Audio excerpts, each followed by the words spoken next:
The very idea of dominating the natural world stems from the domination of human by human.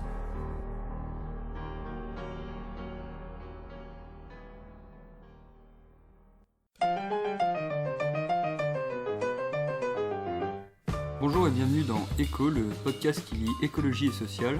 On se retrouve aujourd'hui pour le premier épisode de notre série sur la décroissance, une nouvelle fois avec Jérémy et Tanguy.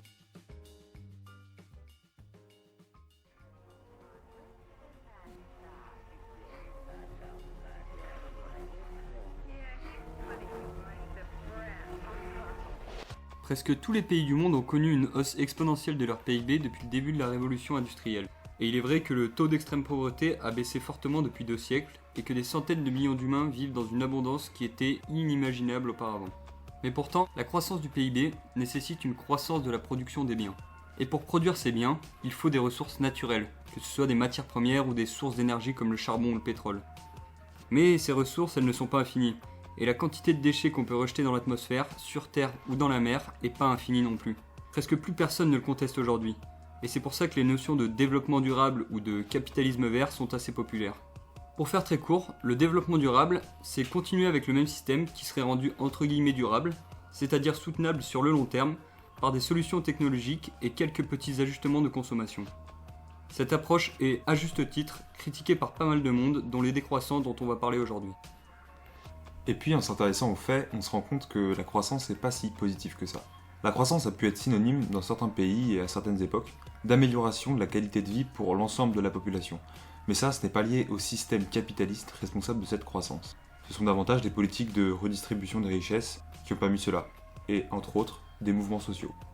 Et depuis les années 1980 et la perte d'influence des États par rapport aux banques et aux acteurs de la finance, la croissance a été avant tout celle des plus riches. Le capital économique de la moitié la plus pauvre des pays a stagné, voire baissé. Cela est vrai des pays européens ou nord-américains, mais tout autant de la Chine. Face aux limites des discours sur la croissance et sur le développement durable, un courant, celui de la décroissance, a émergé en France dans les années 2000. Les décroissants se posent la question de la soutenabilité de notre modèle. Ils critiquent le modèle productiviste basé sur la croissance perpétuelle, qui ne peut pas être durable sur le long terme, parce qu'il repose sur des ressources finies. C'est par exemple le cas pour les énergies fossiles, qui sont massivement utilisées depuis la révolution industrielle et dont la productivité des industries actuelles dépend. Au-delà même du caractère fini des ressources naturelles, l'augmentation de la température, de la baisse marquée de la biodiversité, causée par le productivisme, contribue à rendre ce système non viable. Les décroissants s'opposent donc aux idées de développement durable ou encore de capitalisme vert. Ils considèrent que pour que notre modèle économique et social devienne soutenable et durable, passer par une forme de décroissance est nécessaire.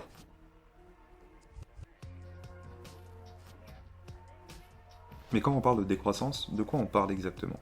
La décroissance, ça peut être la décroissance de la consommation, la décroissance de la production de biens et de services, la décroissance du temps de travail, la décroissance des échanges économiques.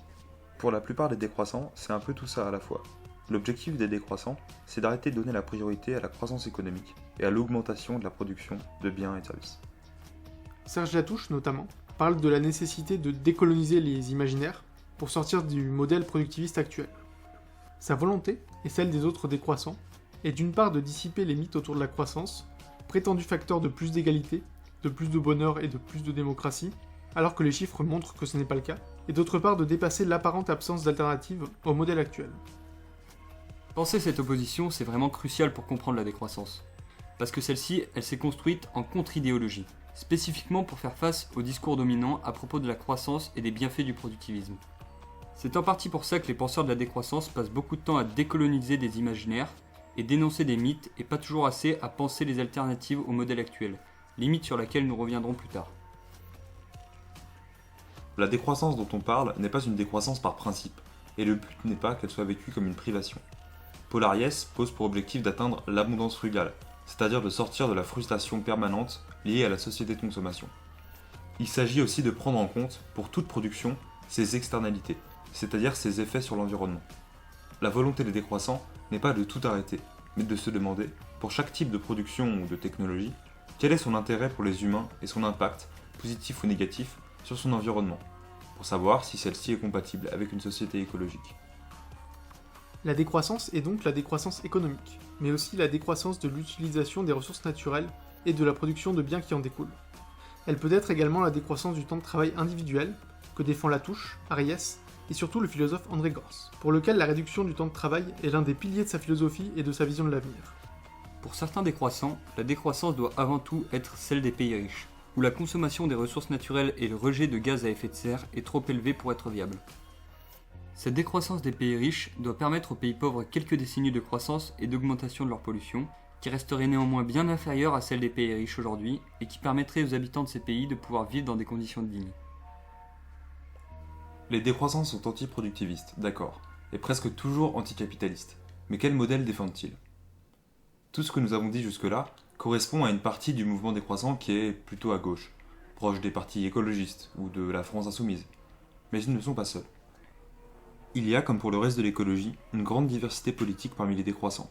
Des personnes progressistes qui sont impliquées dans la politique traditionnelle, d'autres qui sont plus radicales, mais également des réactionnaires qui les côtoient et s'y opposent parfois.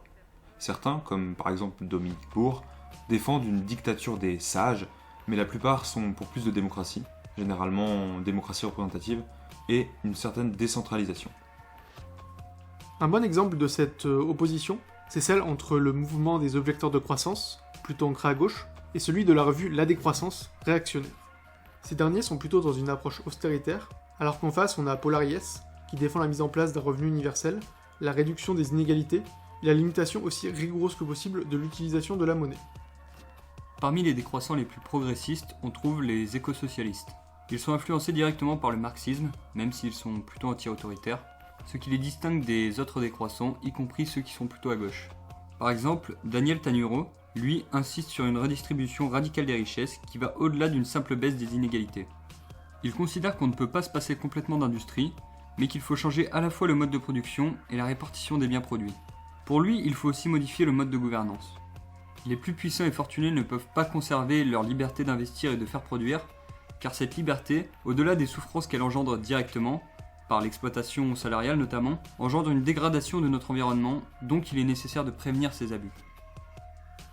Il faut cependant noter que les éco-socialistes défendent certes la décentralisation, mais aussi des investissements publics et la planification qui nécessitent un pouvoir central, c'est-à-dire l'État. Il n'y a donc pas une, mais des décroissances. Et ça, il faut bien le garder à l'esprit par rapport à ce qu'on va en dire. Le mouvement de la décroissance se rapproche sur certains points de celui de la collapsologie. La collapsologie, c'est un gros morceau, donc on va faire simple aujourd'hui et on y reviendra plus en détail dans un épisode ultérieur. La collapsologie, c'est l'étude de l'effondrement des sociétés passées et surtout de la société industrielle actuelle. C'est un courant très populaire en France, depuis le livre sur le sujet publié par Pablo Servigne. La décroissance et la collapsologie partagent la conclusion de l'insoutenabilité du système de production actuel. Cependant, les décroissants souhaitent prendre des mesures à l'échelle mondiale pour éviter l'effondrement du vivant comme des sociétés actuelles, ou au moins le limiter, alors que les collapsologues considèrent cet effondrement comme aujourd'hui inévitable et se concentrent sur la création de petites communautés résilientes. De plus, les collapsologues ont tendance à blâmer l'humanité pour la catastrophe écologique. C'est pour ça que des collapsologues comme Jared Diamond lient des effondrements passés comme celui de l'île de Pâques avec la crise écologique actuelle, et parlent d'anthropocène pour désigner la période dans laquelle nous vivons. L'anthropocène, l'idée c'est que c'est une nouvelle période géologique qui commence avec le début de l'impact des activités humaines sur les sols. Le problème de cette conception de l'époque actuelle, c'est que ça range tous les détritus, les impacts écologiques, etc. de toutes les sociétés passées sous un dominateur commun qui serait l'homme, l'anthropos dans l'anthropocène, alors que toutes les sociétés n'ont pas du tout le même impact sur leur environnement.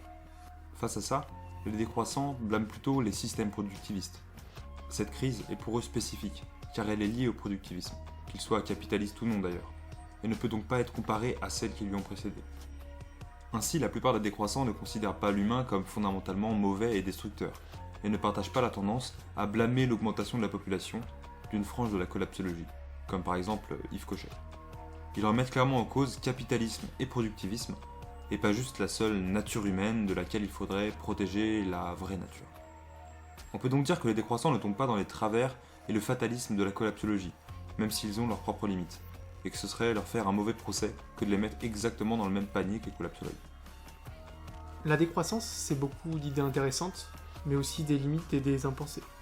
Des personnes comme Sinaï, Semal ou Latouche parlent de la nécessité de dépasser le productivisme, mais ne parlent pas vraiment du monde d'après. Ces mâles parlent juste de la nécessité d'action collective, la touche de résistance et de dissidence, mais aucun ne parle vraiment des alternatives possibles et de ce que ça impliquerait comme changement de société.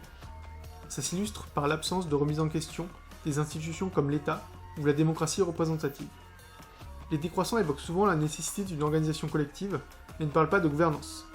Ils assurent que le peuple, ou les pauvres, savent déjà se débrouiller, et évacuent la réflexion à faire en termes d'organisation collective. C'est une critique qu'on ne peut cependant pas faire aux écosocialistes, qui ont le mérite d'essayer de proposer des alternatives et des mesures pratiques. Un autre défaut, qui s'illustre surtout chez Latouche ou Ariès, est la mise en avant d'une nature sacralisée et une méfiance exagérée face à la technologie, qui rapproche leur idéologie du mouvement primitiviste et de l'écologie profonde. Ils vont au-delà du scepticisme justifié face à l'utilisation de nouvelles technologies, pour rejeter celles-ci en bloc sans chercher à trouver un cadre où elles pourraient être utiles pour atteindre l'abondance frugale qu'ils recherchent. Ce qui nous semblait intéressant dans cet épisode, c'était vraiment de montrer que la diversité des décroissances amène à une réflexion nécessaire sur le fonctionnement économique d'une société écologique. On essaiera dans l'épisode 2 de souligner certains aspects du problème qui, parce qu'ils sont oubliés, font de la décroissance un objectif à dépasser. En tout cas, merci de nous avoir écoutés. Si ça vous a plu, n'hésitez pas à commenter, partager et liker. Et on se retrouve très bientôt pour le prochain épisode sur la décroissance. Ciao!